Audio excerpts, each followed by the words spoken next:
أول ظهور واضح وصريح للجي اي اس كان في 2019 وقت تسليم الهارب هشام عشماوي من الجيش الليبي للسلطات المصرية وهم نازلين من طيارة عسكرية في أول ظهور على الشاشات، واختفوا بعد كده لمدة سنتين وما ظهروش إلا في 2021 مع رئيس المخابرات المصري عباس كامل أثناء زيارته لغزة في مهمة رسمية لوقف إطلاق النار. والظهور ده بالذات ما عداش بالساهل لأنه كان مليان برسائل كتير، أولهم إنك بتستعيد مكانتك في القضية الفلسطينية اللي دول كتير تانية نسيتها وما بقتش تتدخل فيها، وتاني حاجة والأهم إنك رايح لحد هناك بتأمينك الخاص اللي ما بيظهرش إلا في حالات نادرة جدا، ومن جوه دولة تانية واقفين بأسلحتهم جوه غرفة الاجتماع. والأهم من كل ده إن اللي كان بيأمن الاجتماع اللي حضره شخصيات دولية ما كانش مخابرات الدولة اللي بيتعمل فيها الاجتماع ولا مخابرات أي دولة تانية، ده كان مخابرات مصر نفسها. علشان كده المشهد بس ما كانش ملفت علشان زيارة رئيس المخابرات، كان ملفت أكتر بسبب الحراسات المصرية الخاصة اللي معاه، وده اللي خلى صحافة العالم كله تقريبا تهتم بالموضوع وتكتب عن الحراسات الخاصة اللي بترافق رئيس المخابرات المصري في زيارته، لدرجة إنها تبقى منتشرة في شوارع غزة وبتأمن الفندق اللي بيتعمل فيه المؤتمر وكأنها حراسات البلد نفسها. بس السؤال المهم هنا، هل الناس دي بتترقى من درجة للتانية علشان توصل للوظيفة دي ولا بيختاروهم إزاي؟ أمن المخابرات العامة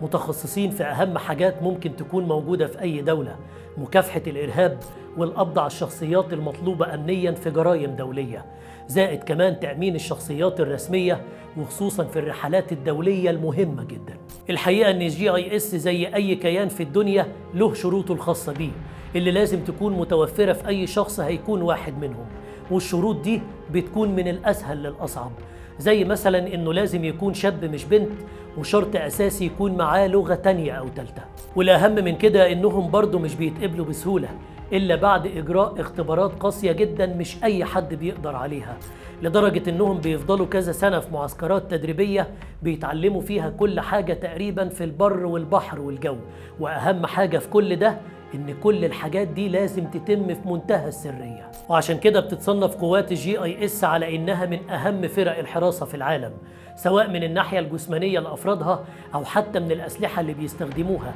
أو من طبيعة عملهم اللي مش أي قوات أمنية بتقدر تقوم بيها، وده بسبب إن عملياتهم بتكون حساسة ومخفية ومش بيظهروا للعلن إلا في حالات نادرة جدا. وبالرغم من كل ده ناس كتير افتكرت إن ده قسم جديد في جهاز المخابرات بسبب ظهورهم بس في الكام سنة الأخيرة، لكن المفاجأة بقى إن القسم ده تم تأسيسه سنة 54 مع تأسيس الجهاز نفسه على إيد الرئيس الراحل جمال عبد الناصر. ومع إنهم جزء رئيسي من جهاز المخابرات لكن ليهم خصوصية عن غيرهم وبيتسموا بقوات النخبة، وما بياخدوش أوامرهم من أي حد في الدولة إلا 2 بس، رئيس الجمهورية ورئيس المخابرات. ومع كل رئيس جديد لجهاز المخابرات في مصر كان فيه اهتمام خاص جدا بقوات الجي اي اس، لحد ما وصلت بعد كده انها تكون من اهم 10 فرق في العالم،